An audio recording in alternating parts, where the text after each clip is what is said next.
Welcome to Men, Sex, and Tantra. Discover what your parents, porn, and religion never taught you about being a man and having extraordinary sex. Get ready to have your mind blown and your world rocked. Hey, so, men, sex, and Tantra. So I heard from the last episode that I burst some bubbles and a couple of you were not happy with me, and I had some disputes about like who died and made me the tantric authority. Yes, I've heard all that. I've been doing this a very long time.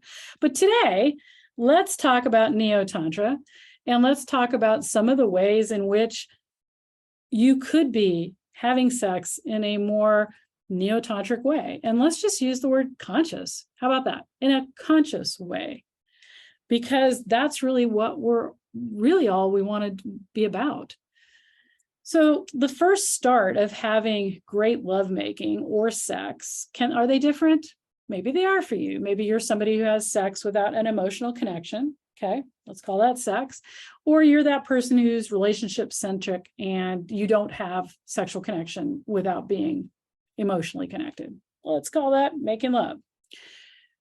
Either way, one of the things to master, other than these thoughts in your head and performance, like we've talked about that, we've got to let go of performance. Performance doesn't come into this equation of great sex and lovemaking. It just doesn't come in.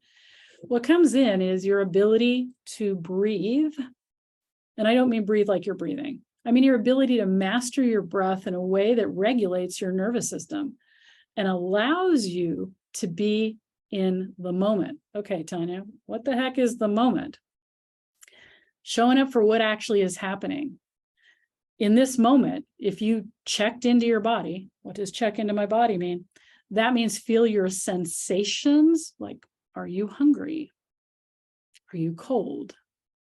Is there pain in your body? Is there discomfort somewhere? Is there happiness somewhere? Are your ears hearing things? Are you seeing things? You're listening to me, so that your ears are hearing things. That's what in your body, check into your body means. Being aware of what's actually happening, in the present moment. Not projecting out to the future, not thinking about what's going to happen next. Tanya, how in the world do we have sex without thinking about what's going to happen next? I know, right? It's a practice. Because if you don't think about what's happening next, you're actually staying where you are. And that's weird at first. It's weird at first for everybody. But if you're, let's say, hanging out with your person and you're in bed and you start by looking at each other. Hey, this is a person here with me. Let me actually look at them, right? And not just look at how hot they are, but like look at them. Do they look stressed? Do they look happy? How do they look? How do you feel, right? First is you, how do I feel? And then the next one is, how do they feel? How are they?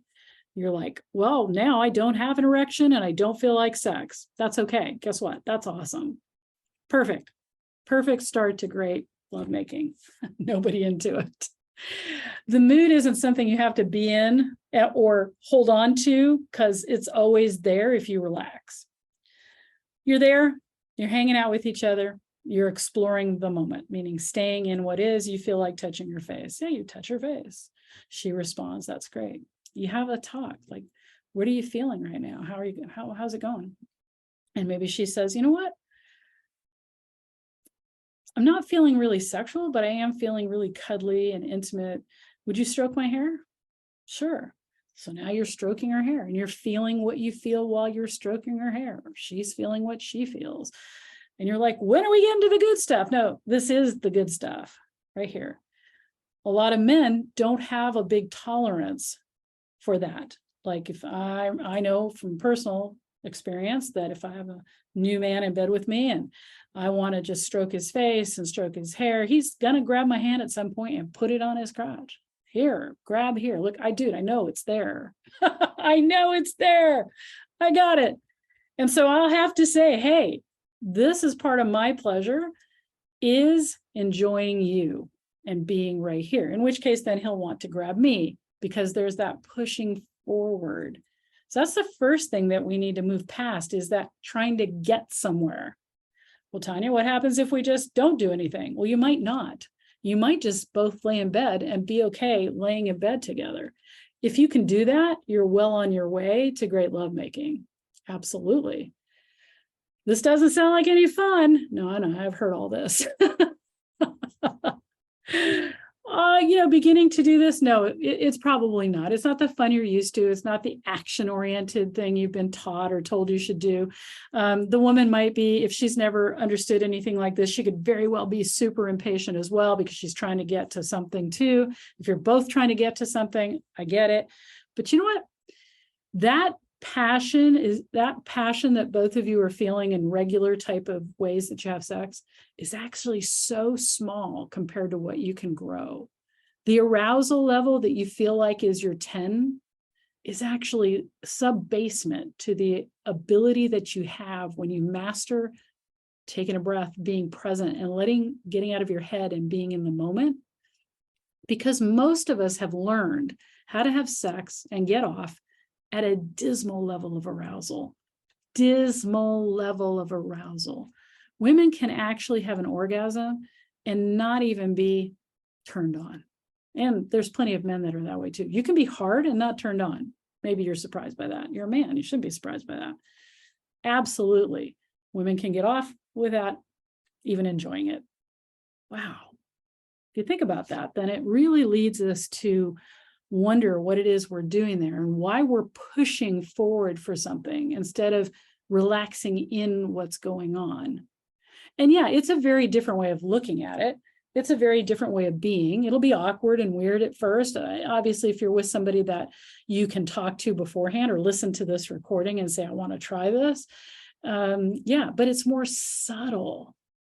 And as far as pleasure goes, you can only have so much pleasure, like as far as going bigger, grosser, bigger, you can only go so far. It's like when you start adding people, like you get bored. Let's say you get bored with sex. Most people get bored with sex if they're having performative sex. It gets boring. Once you learn to push everybody's buttons, really it's just about getting off. It's whatever. Yes, I've had men tell me that too. But at a certain point, then you're like, oh, let's role play. Let's add people. Let's throw in BDSM. Let's keep going. Well, at some point, you can only go so far before you've added all the accessories. I've done that. I've been there. And then what? Well, that's the whole problem. You're trying to find higher dopamine levels through bigger, grosser things, when the real thing is in the subtlety. There's no end to the subtlety of pleasure. There's no end to the subtlety of languish. I thought I knew what pleasure was when I was in my 20s. I thought I knew what pleasure was. I thought, well, yeah, I had sex once that was like, oh my God, this was the, mind-blowing best sex orgasm ever had. Wow. It wasn't until I started getting away from all this additions to trying to find more, bigger, and started going into this subtle idea of languishing, of the breath, of being in the moment, of exploring the feeling of right now, that I really learned what it actually is to have pleasure, and amounts of pleasure that you can't quantify. I know, sounds weird, right? Sounds very tantric. Sounds a little too woo-woo maybe, but it's true. Most people are desensitized. They're, masturbating too hard. They're having intercourse too hard. They're touching themselves, other people too hard, trying to get that, grinding too hard. Now, look, I'm all for having some sports sex every once in a while and banging on the couch, and fine, that's great. Variety is awesome. But if you want to learn how to feel exquisite pleasure, how to vibrate through your whole body for days pleasure, that's going to take a little something different. That's going to take getting uncomfortable, doing new things, doing something new. And even most of the Tantra workshops and stuff out there are not really teaching you that either. They're teaching you bigger orgasms, more bang for your buck, so to speak. And okay, that's a great way. That's a great way to start. But if you really want to understand tantric sex, the idea of having sex and using the path of Tantra to have sex, then understanding that breath work is the key. Like if you're not using conscious breath and don't know anything about breath work, you can hit me up. I've got a conscious breath ebook. It's not on Amazon yet. I think I'm going to do an Audible audio version of it, but there's plenty of breathwork books out there, not just mine. But understanding how to use your breath, how to manipulate energy by using your breath, how to regulate your nervous system by using your breath is the first foundation. And the next is being willing to explore, get out of the status quo of what you think you should be doing, what your expectations, agreements, all of these things with your partner are and yourself, but start with yourself. Learn how to pleasure yourself. I'm not talking about orgasm, I'm not talking about masturbation. I'm talking about being able to rouse yourself by touching your jawline. Just so bringing so much pleasure to any aspect of your body that you tingle all over just from a light caress across your forearm. When you resensitize your body, you would be so surprised at what your body is capable of feeling. Yeah, those men that, I've talked about that I'd start off with, and they're like, get to the good stuff, here's my crotch, that kind of stuff. Yep. Well, if they spent any time with me at all, later on they realized, oh, look, I'm having an orgasm while you're stroking my chest hair. How freaking cool is that? This is not a fantasy. This is true. Every single one of us are capable of doing this. Start with your own practice. How to resensitize your body. Don't touch yourself the same way. Don't neglect any part of you. And as soon as I think I have my men's, my men's guided self-pleasure audio somewhere. I'm rebuilding all my courses right now, so you can always hit me up to see if that's around. I guide you through some of these exercises so that you can start to feel like you're touching heaven when you're touching yourself. That translates into how you touch another person, blowing their mind in a totally different way than what you're used to right now.